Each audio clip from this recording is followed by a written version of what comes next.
سورہ یونس آیت نمبر 58۔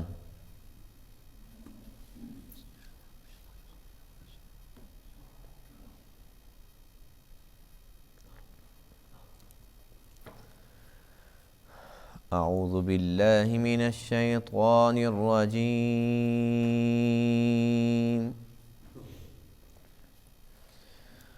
بسم اللہ الرحمن الرحیم۔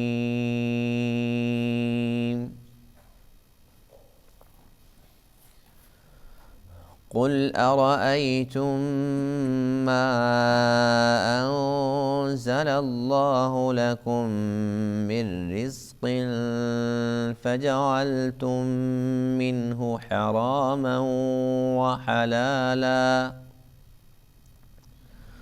قل الله أذن لكم أم على الله تفترون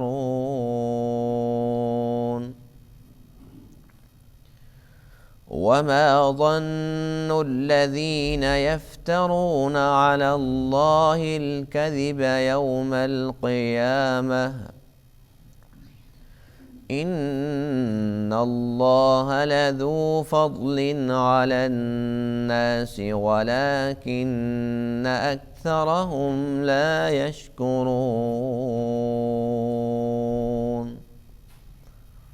صدق الله العظيم۔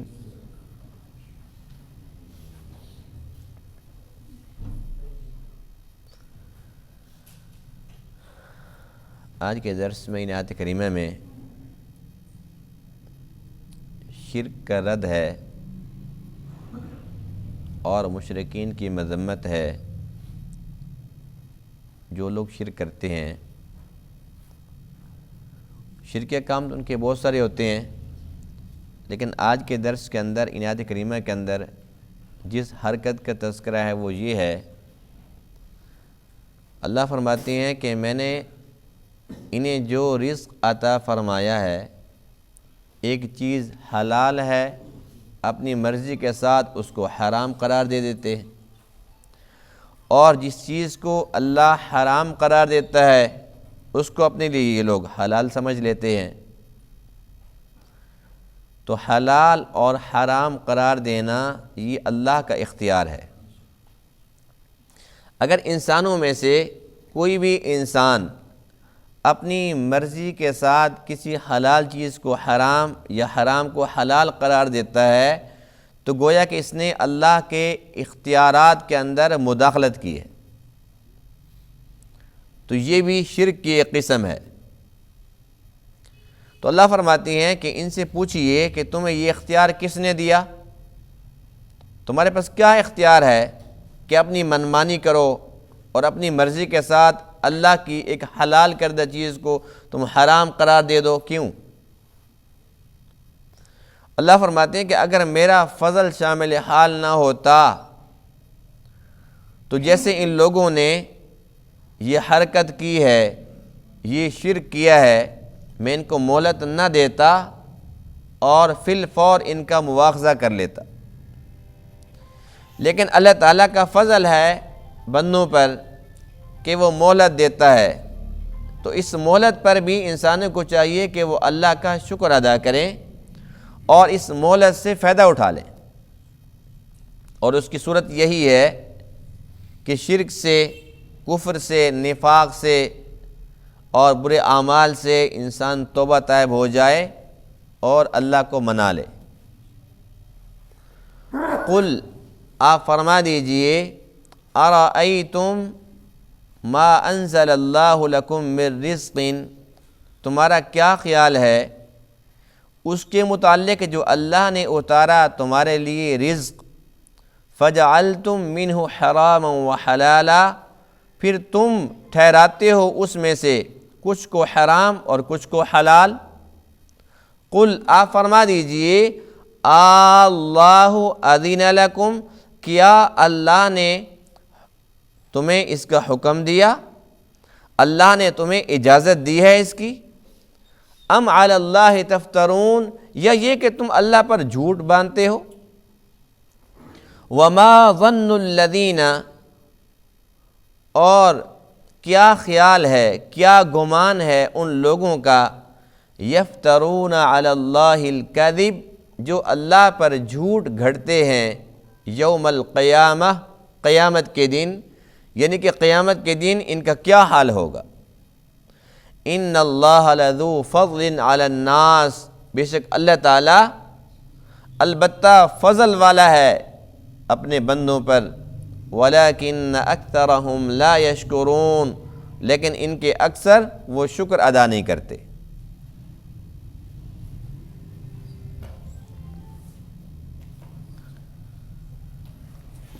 کسی بھی چیز کو حلال یا حرام ٹھہرانا یہ اللہ کا اختیار ہے۔ یہ اختیار اللہ نے اپنے کسی نبی کو بھی نہیں سونپا۔ اللہ کے نبی بتلاتے ہیں، جو اللہ کا حکم ہوتا ہے اس کے مطابق اللہ کے نبی بتلاتے ہیں کہ یہ چیز حلال ہے، یہ چیز حرام ہے۔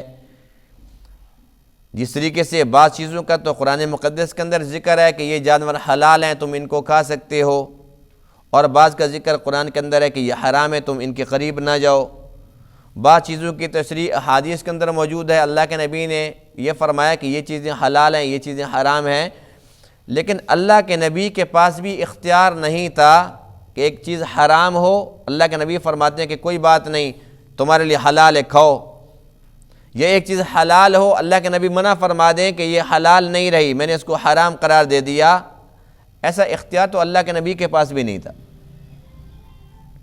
تو اسی سے پتہ چلتا ہے کہ جو بعض لوگ جہالت میں پڑے ہوتے ہیں اور علماء کے اوپر وہ طعن و تشنیع کرتے ہیں کہ دیکھو جی مولویوں کا کام دیکھو، اب انہوں نے نئی شریعت نکال لی ہے، فلاں چیز کے بارے میں کہتے ہیں کہ حرام ہے، فلاں چیز کے بارے میں کہتے ہیں حلال ہے۔ بھی علماء تو انبیاء کے وارث ہیں، جب اللہ کے نبی کے پاس اختیار نہیں ہے اس چیز کا تو علماء کے پاس کہاں سے آ جائے گا؟ علماء تو مسائل بتلاتے ہیں، بناتے نہیں ہیں۔ جو اللہ اور اللہ کے حبیب کی بات ہوتی ہے وہ لوگوں تک پہنچاتے ہیں۔ اب ایک بندہ اگر خود جاہل ہے، اسے معلوم نہیں ہے، اسے مسئلے کا علم ہی نہیں تھا، اور اس نے پہلی مرتبہ سنا ہے، تو اسے اللہ سے معافی مانگنی چاہیے کہ میری عمر 50 سال گزر گئی، 70 سال کا ہو گیا، لیکن آج تک میں اتنا جاہل تھا، مجھے پتہ ہی نہیں ہے۔ لیکن اپنی جہالت کے پیچھے وہ نہیں پڑتا، الٹا وہ علماء کو کہتے ہیں کوئی نئی شریعت ہے، یہ کوئی نیا مسئلہ نکل آیا، یعنی کہ اس کے مزاج کے مطابق ہوتا تو پھر ٹھیک تھا، اس کے مزاج کے خلاف ہوا تو یہ نئی بات نکل آئی ہے جو اس کو پسند نہیں ہے۔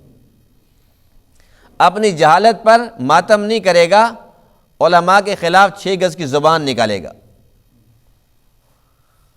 تو بات یہ ہے کہ کسی چیز کو حلال یا حرام ٹھہرانا یہ اللہ کا اختیار ہے، اسی لیے تو اس کو شرک کا ایک درجہ قرار دیا ہے کہ جو مشرکین تھے ان کے پاس کیا اختیار ہے کہ وہ ایسا کام کرتے ہیں کہ یہ حلال ہے اور یہ حرام ہے۔ حدیث پاک میں ہے الحلال ما احل اللہ والحرام ما حرم اللہ، حلال وہ ہے جس کو اللہ حلال بتلاتا ہے، حرام وہ ہے جس کو اللہ حرام بتلاتا ہے۔ یعنی اللہ کے نبی فرما رہے ہیں کہ میرے پاس اختیار نہیں ہے، بلکہ اللہ کسی چیز کو حلال یا حرام ٹھہرائے گا تو ہم اس کے پابند ہوں گے۔ مشرکین کا کام یہ تھا کہ وہ جانوروں کو جو کہ حلال ہوتے ہیں، ان جانوروں میں سے وہ اپنی منمانی کرتے تھے۔ ایک اونٹنی ہے، وہ کیا ہوا کہ وہ گابن ہو گئی، اب جب اس کے پیٹ میں بچہ ہے تو پہلے سے ہی یہ لوگ فیصلے کر لیتے تھے اور از خود بناتے تھے بات کہ بھئی اگر اس کے اندر اگر جو بچہ ہے وہ مذکر ہے تو وہ ہمارے لیے حلال ہے، مؤنث ہے تو وہ ہمارے لیے حرام ہے، یہ بچہ اگر مر جائے تو پھر دونوں کے لیے برابر ہے، وَإِن يَكُن مَيْتَةً فَهُمْ فِيهِ شُرَكَاء، پھر ہم دونوں اس کے اندر برابر ہو جائیں گے۔ تو اس قسم کی یہ لوگ حرکتیں کرتے تھے۔ بعض جانوروں کے کان کاٹ دیتے تھے، کان کاٹ کے اور کہتے تھے کہ بھائی خیال کرنا، اب یہ اس کا دودھ نکالنا یا اس کے اوپر کوئی سواری کا جانور ہے اس کے اوپر سوار ہونا یہ جائز نہیں رہا، یہ فلاں کے نام ہو گیا۔ تو اللہ فرماتے ہیں کہ جانور کو تو میں نے پیدا کیا تھا اور میں نے تمہیں بتلایا تھا کہ یہ حلال ہے، تم اس کو استعمال کرو، کھاؤ پیو، اس کے اوپر تم سواری کرو، لیکن اپنی منمانی تم نے کیسے کر لی ہے؟ حلال جانور کو تم نے حرام کیسے قرار دے دیا کہ یہ تو حلال نہیں ہے بھائی؟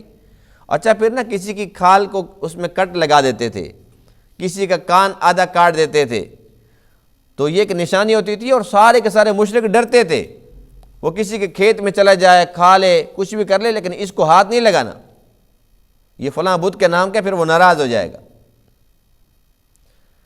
تو اللہ تعالیٰ نے اس کی مذمت فرمائی ہے، اس کی تردید فرمائی ہے کہ یہ اختیار تمہیں کس نے دے دیا؟ قُلْ اللَّهُ أَذِنَ لَكُمْ، کیا اللہ نے تمہیں اجازت دی ہے؟ ام علی اللہ تفترون، یا یہ کہ تم اللہ پر جھوٹ گھڑتے ہو؟ ایک صحابی ہیں ابو الاحوص رضی اللہ تعالیٰ عنہ، آپ علیہ السلام کی خدمت میں حاضر ہوئے تو ان کے جو کپڑے تھے نا وہ بڑے پھٹے پرانے، بڑی خستہ حالت تھی۔ اللہ کے نبی نے ارشاد فرمایا کہ کیا تمہارے پاس کچھ ہے؟ کہنے لگے بہت کچھ ہے، میرے پاس تو اونٹ بھی ہیں، میرے پاس تو بھیڑ بکریاں بھی ہیں، میرے پاس تو باندیاں بھی ہیں، میرے پاس تو غلام بھی ہیں، سب کچھ ہے۔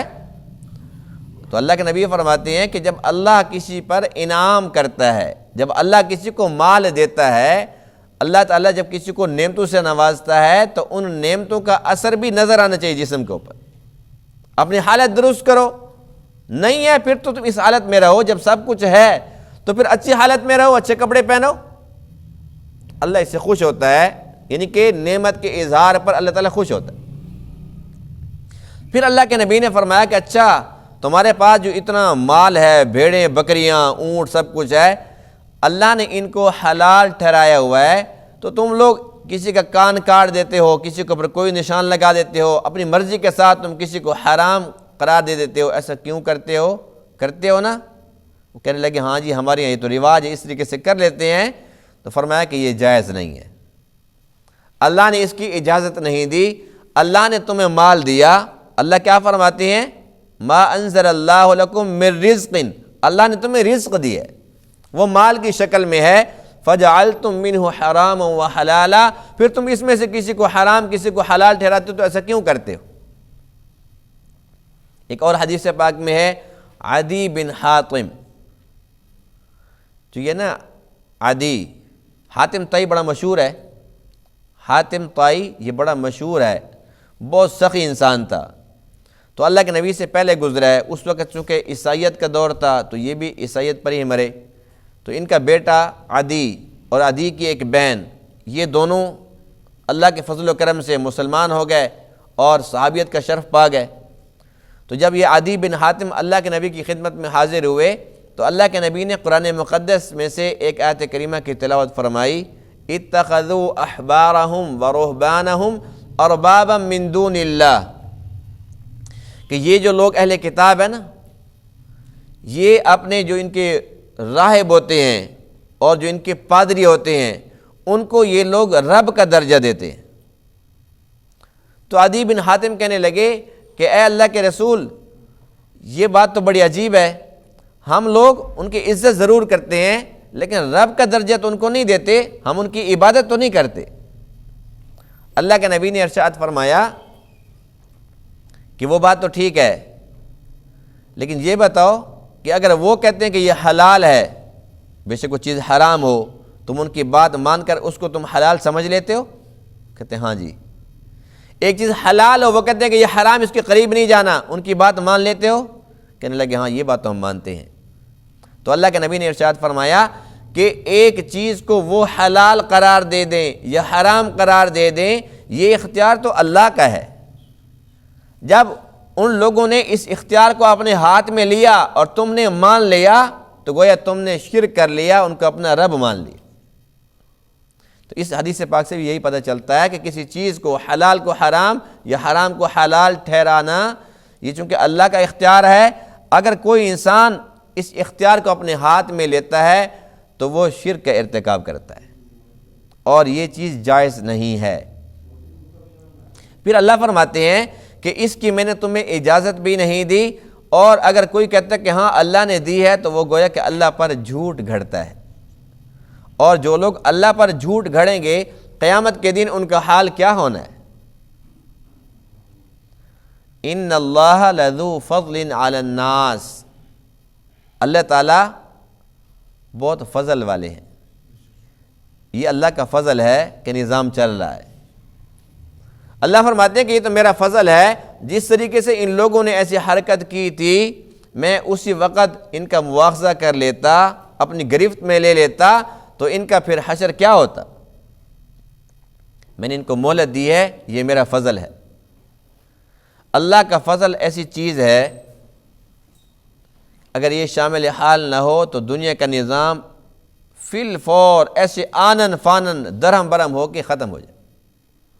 اللہ کا فضل ہے تو نظام چل رہا ہے، اور ایک عام فضل ہے، ایک خاص فضل۔ عام فضل اس میں سارے کے سارے انسان داخل ہیں، جیسے کہ اس آیت کریمہ کے اندر ہے ان اللہ لذو فضل علی الناس، کہ اللہ کا فضل ناس پر، سب انسانوں پر ہے۔ اس میں کافر بھی شامل ہیں، اس کے اندر مشرک، منافق، ایمان والے، سب انسان اس کے اندر شامل ہیں، سب پہ اللہ کا فضل ہے۔ اور یہ اللہ کا فضل ہے کہ جو اللہ کو مانتے تک نہیں، یا جو اللہ کو گالیاں بکتے ہیں، اللہ ان کو بھی کھلا رہا ہے، پلا رہا ہے، اور یہ لوگ بھی دنیا کے اندر سانس لے رہے ہیں۔ یہ کتنی بڑی نعمت ہے۔ تو یہ اللہ کا فضل ہے جس کی وجہ سے یہ نظام چل رہا ہے۔ ایک خاص فضل ہے جو اللہ تعالیٰ صرف اور صرف ایمان والوں پہ فرمائے گا۔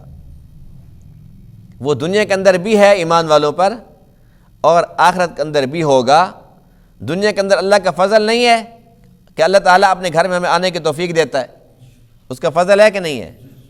اور پھر ہم اس کے گھر میں آتے ہیں، آ کر اس کے سامنے ہم سجدہ ریز ہوتے ہیں، ہم جھکتے ہیں، ہم اپنی پیشانی زمین پر رگڑتے ہیں اور کہتے ہیں سبحان ربی، میرا رب پاک ہے، اعلیٰ، بلند ہے، میں پست ہوں، یہ میری پستی کی انتہا ہے۔ تو یہ سجدہ کتنی پیاری عبادت ہے۔ جب ایک انسان اللہ کے سامنے جھکتا ہے، اللہ کتنا خوش ہوتا ہے۔ اگر اللہ کا فضل شامل حال نہ ہو تو کوئی انسان اللہ کے گھر آ کر اس کے سامنے سجدہ کر سکتا ہے؟ اللہ تعالیٰ نے قرآن مقدس میں ارشاد فرمایا قیامت کے دن ایک وقت ایسا آئے گا یوم یکشف عن ساق ویدعون الی السجود فلا یستطیعون۔ قیامت کے دن اللہ کا قرآن کہتا ہے کہ جب اللہ کی ساق، اس کی جب تجلی ہوگی، اللہ تعالیٰ سجدے کی دعوت دے گا، آؤ سجدہ کرو میرے سامنے۔ تو کتنے لوگ ایسے ہوں گے فلا یستطیعون، وہ چاہیں گے سجدہ کرنا لیکن نہیں کر سکیں گے، اللہ کا فضل ان پہ نہیں ہوگا۔ دنیا کے اندر چونکہ وہ کافر تھے، مشرک تھے، منافق تھے، یا یہ کہ ایسے لوگ تھے جو تھے تو مسلمان، لیکن دنیا کے اندر جب تک وہ زندہ رہے تو اللہ کے سامنے سجدہ نہیں کرتے تھے۔ آج وہ کرنا چاہتے ہیں لیکن اللہ ان کو توفیق نہیں دیتا۔ یہ اللہ کے قرآن کی بات ہے۔ اس وقت سجدہ وہی لوگ کریں گے جو یہاں پر سجدے کے عادی ہوں گے۔ تو یہ اللہ کا خاص فضل ہے کہ اللہ اپنے گھر میں بلا لے اور پھر اپنی بندگی کی توفیق عطا فرما دے اور کہے پڑھو میرا کلام، تم پڑھو میں خود سنتا ہوں۔ اس کا فضل ہے کہ نہیں ہے؟ اللہ کے فضل کے بغیر تو کوئی انسان جنت میں بھی نہیں جا سکتا۔ جب اللہ کے نبی نے یہ بات ارشاد فرمائی تو امی عائشہ رضی اللہ عنہا عرض کرتی ہیں اے اللہ کے رسول کیا آپ بھی؟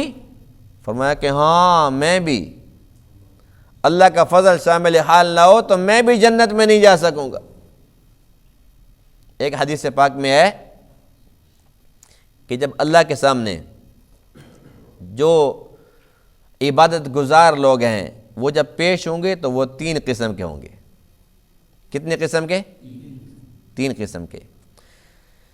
ایک وہ گروہ ہوگا، اللہ ان سے پوچھے گا کہ بتاؤ تم میری عبادت کیوں کرتے تھے دنیا کے اندر؟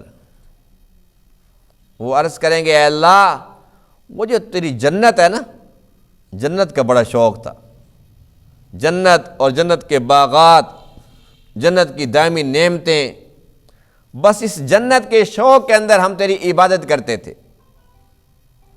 تو حدیث پاک میں ہے اللہ تعالیٰ اس گروہ کو ارشاد فرمائے گا کہ تم نے جنت کی طلب میں، جنت کے شوق میں میری عبادت کی ہے تو میں تمہیں اپنے فضل سے جنت بھی دے رہا ہوں اور اپنے فضل سے جہنم سے محفوظ بھی کر رہا ہوں۔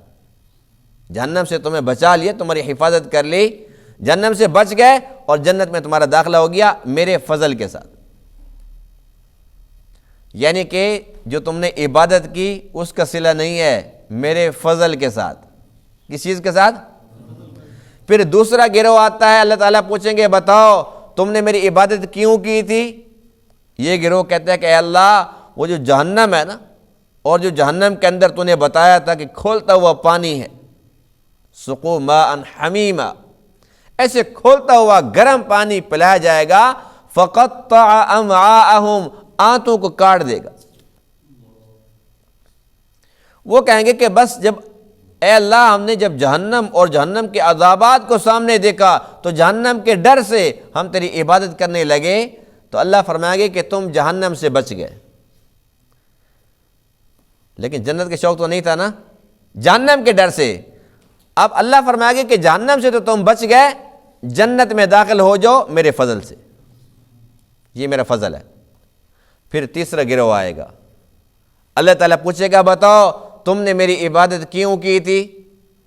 یہ تیسرا گروہ عرض کرے گا اے اللہ نہ جنت کی طلب تھی، نہ جہنم کا ڈر تھا، تیری محبت تھی، تیرے دیدار کی تمنا تھی۔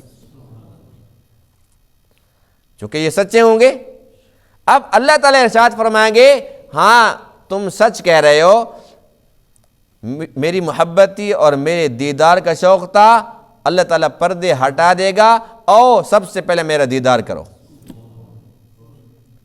اللہ کا دیدار کریں گے، پھر اللہ فرمائے گا کہ اب میرا دیدار تو ہو گیا، اب میرے فضل کے ساتھ جنت میں داخل ہو جاؤ۔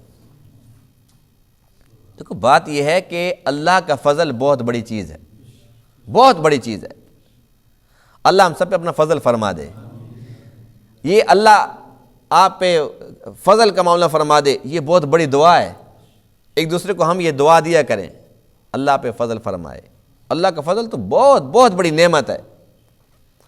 بہرحال دیکھو اللہ کے نبی نے ہمیں کیا حکم دیا کہ تم جنت مانگو، جہنم سے پناہ مانگو۔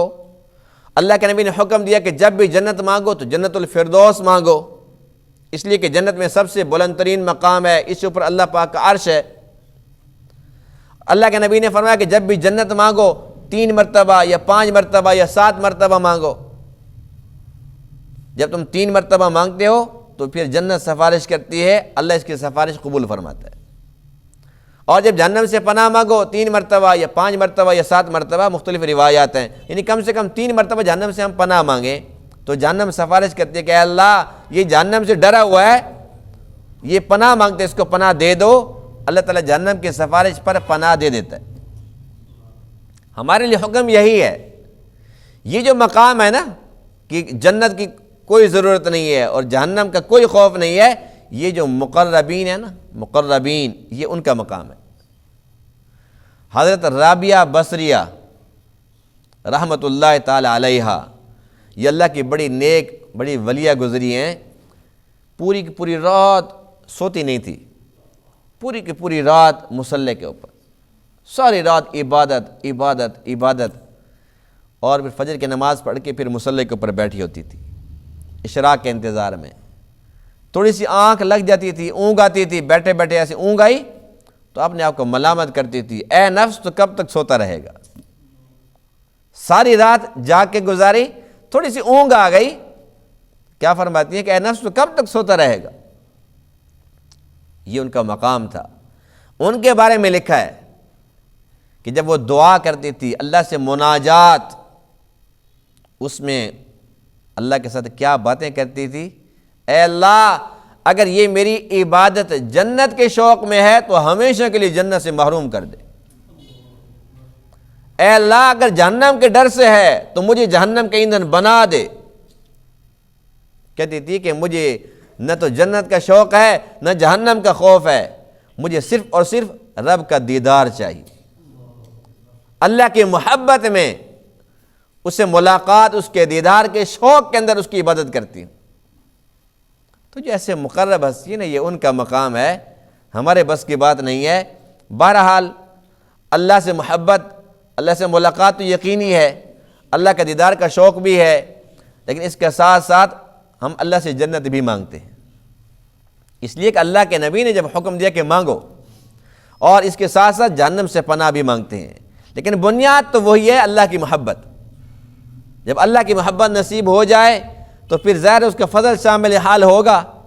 اپنی عبادت کے ساتھ جب اللہ کے نبی فرما رہے ہیں کہ میں بھی نہیں جا سکتا جب تک اس کا فضل شامل حال نہ ہو، تو پھر ہماری اوقات ہی کیا ہے؟ اللہ کے فضل کے تو ہم محتاج ہیں ہی۔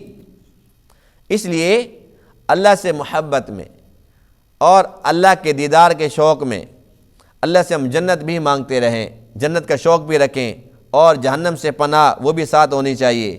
پھر اللہ تعالیٰ کی بندگی کریں، اس میں لطف بھی آئے گا، اور اللہ کا فضل بھی مانگتے رہیں۔ جب اس کا فضل شامل حال ہوگا تو اللہ تعالیٰ ضرور یہ ساری کی ساری نعمتیں عطا فرمائے گا۔ اللہ فرماتے ہیں کہ اے میرے بندو، میرا فضل تو بہت ہے انسانوں پر، وَلَٰكِنَّ أَكْثَرَهُمْ لَا يَشْكُرُونَ، اکثر لوگ شکر ادا نہیں کرتے، ناشکرے ہیں۔ میرا فضل ہی تو ہے کہ تم چلتے ہو، پھرتے ہو، کھاتے ہو، پیتے ہو۔ اللہ کی کتنی نعمتیں ہیں، کتنی مہربانی ہیں، اگر ہم ان نعمتوں کو گننا بھی چاہیں تو نہیں گن سکتے۔ اور ایسی سی نعمتیں ہیں کہ اگر ہم کروڑوں اربوں روپے لگائیں تب بھی ہم وہ نہیں لے سکتے۔ اللہ نے مفت میں دے دیے، مفت میں دے دیے۔ اور سب سے بڑی دولت جو ایمان کی دولت ہے، ہم اللہ کا کس منہ سے شکر ادا کریں؟ انسان دنیا کے اندر اگر غموں کا مارا ہوا ہے، بیماریوں کے اندر جکڑا ہوا ہے، اس کو شوگر بھی ہے، کینسر بھی ہے، سب کچھ ہے، لیکن ایمان ہے، یہ کامیاب ہے۔ اور اگر ایک انسان کبھی بیماری نہیں ہوا، دنیا کی ساری نعمتیں اس کے پاس ہیں، ایمان نہیں ہے، تو یہ بندہ ناکام ہے۔ اس لیے کہ ما عندکم ینفد وما عند اللہ باق، جو تمہارے پاس ہے وہ ختم ہونے والا ہے، جو اللہ کے پاس ہے وہ باقی رہنے والا ہے۔ جس کے پاس ایمان ہے اس نے اگر زندگی میں ایک مرتبہ سبحان اللہ بھی کہہ دیا تھا، کیا کہا تھا؟ تو بس یہ سبحان اللہ بھی اللہ کے پاس محفوظ ہوگی۔ اس نے اگر اللہ کا پاک نام ایک مرتبہ لیا تھا زندگی میں، ایک مرتبہ کلمہ پڑھا، بس اللہ کا پاک نام لیا، اس نے کبھی نماز نہیں پڑھی، کچھ بھی نہیں، ایمان ہے، اس ایمان کے ساتھ اللہ کا فضل شامل حال ہوگا، یہ کسی نہ کسی شکل میں، کسی نہ کسی درجے میں، کبھی نہ کبھی پھر جنت میں چلا جائے گا۔ تو ایمان سب سے بڑی دولت ہے۔ لیکن اس دولت پر ہم اللہ تعالیٰ کا کتنا شکر ادا کرتے ہیں؟ کچھ بھی نہیں۔ ہمیں اللہ کھلا رہا ہے، پلا رہا ہے، پہنا رہا ہے، اللہ نے کتنی نعمتیں ہمیں عطا کی ہوئی ہیں، لیکن جب بھی پوچھو کیا حال ہے، بس یہ نہ پوچھو، بڑے برے حالات ہیں جی، بڑے برے حالات ہیں۔ یعنی کہ ایک لفظ ہے صرف الحمدللہ، کون سا لفظ ہے؟ دیکھا نا، ایسا لگتا ہے دو تین بندوں کی آواز آئی ہو، یعنی کہ اتنا سا لفظ ہے لیکن زبان میں بھاری ہوگی، عادت ہی نہیں ہے ہماری۔ کیا کہنا چاہیے؟ الحمدللہ۔ یہ اللہ کا وعدہ ہے قرآن مقدس میں، اللہ فرماتے ہیں لَإِن شَكَرْتُمْ لَأَزِيدَنَّكُمْ، اگر تم الحمدللہ ہی کہتے رہو بس اور کچھ بھی نہ کرو تو میں ان نعمتوں کو اور بڑھاتا رہوں۔ وَلَئِن كَفَرْتُمْ إِنَّ عَذَابِ لَشَدِيدٌ، اگر بالکل نہ شکرے بن گئے ہو کہ ہے مر گئے اور ہے مر گئے، بس نہ پوچھو، بڑے برے حالات ہیں، تو اللہ فرماتے ہیں کہ پھر یاد رکھو میرا عذاب بہت سخت ہے۔ اللہ ہم سے کچھ مانگتا ہے؟ اللہ کیا کہتے ہیں؟ مجھے کھلاؤ پلاؤ۔ اللہ کا قرآن کہتا ہے، اللہ فرماتے ہیں لا نسألک رزقا، اے میرے بندے میں تم سے رزق نہیں مانگتا، ہم رزق نہیں مانگتے، نحن نرزقک، ہم تو رزق دینے والے ہیں۔ ہم اتنی سی بات کرتے ہیں کہ بس الحمدللہ کہتے رہو، کھاؤ پیو ہمارا، کچھ دینا نہیں ہے، لیتے رہو، لیکن کھا کے پی کے یہ تو کہہ دو یا اللہ تیرا شکر ہے، تو نے کھلایا، تو نے پلایا، تو نے پہنایا۔ کیا تمہاری زبان پہ یہ بھی بھاری ہوگی؟ اللہ نے شکوہ کیا ہے وَلَٰكِنَّ أَكْثَرَهُمْ لَا يَشْكُرُونَ، اکثر لوگ ناشکرے۔ ایک آدمی ارشاد فرمایا وَقَلِيلٌ مِّنْ عِبَادِيَ الشَّكُورُ، میرے بندوں میں سے شکر گزار بندے بہت ہی کم ہیں۔ اللہ کا شکوہ حق ہے کہ نہیں ہے؟ تو اللہ جو شکوے کر رہا ہے ہمیں پھر بھی بات سمجھ نہیں آ رہی، تو ہمیں چاہیے کہ آج سے ہم عزم کر لیں کہ جس حال کے اندر بھی ہوں بس زبان پر ایک ہی طرح نہ ہو، الحمدللہ، کیا کہنا ہے؟ بس اگر ہم کسی کے سامنے روئیں پیٹیں، ہائے مر گئے، بڑے برے حالات ہیں، کوئی ہمیں کچھ دے گا؟ جب ہم رو کے اٹھ کے چلے جائیں گے نا، پھر پتہ اس کے کیا تاثرات ہوں گے، کیا تبصرے ہوں گے، اچھا وہ اس کے ساتھ ٹھیک ہو، یہ اسی لائق تھا، دیکھنا اور ذلیل ہوگا، اللہ کرے اور ذلیل ہو۔ کسی کے سامنے رونے سے یہ رزلٹ ملتا ہے۔ اگر یہی ہم اللہ کے سامنے رو لیں، اللہ میں رسوا کرے گا؟ اللہ کسی کو بتائے گا؟ اللہ فرشتوں کے سامنے فخر کرتا ہے، او فرشتو دیکھو دیکھو میرے بندے کو، میرے بندے کو دیکھو، یہ میرے سامنے رو رہا ہے، اپنے دکھ درد میرے سامنے بیان کر رہا ہے، اسے پتہ ہے میں اس کا رب ہوں، اس کے مسئلے حل کر سکتا ہوں، اس کی پریشانیاں ختم کر سکتا ہوں، یہ میرے سامنے رو رہا ہے۔ اللہ فرشتوں کے سامنے فخر بھی کرتا ہے، اللہ بندوں کے مسئلے بھی حل کرتا ہے۔ اس لیے ہمیں چاہیے کہ اللہ کا جو شکوہ ہے وہ تو ہے حق، کہ اکثر لوگ ہمیشہ ناشکر ہی رہیں گے، لیکن ہم کوشش کریں، جیسے اللہ فرماتے ہیں کہ بہت کم میرے شکر گزار بندے ہیں، ان بہت کم کے اندر ہم اپنے آپ کو بھی داخل کر لیں۔ جو کم ہیں، تھوڑے لوگ ہیں شکر گزار، ہم ان کے اندر شامل ہو جائیں، اور اس کے لیے پھر اللہ کے فضل کے محتاج ہیں یا نہیں ہے؟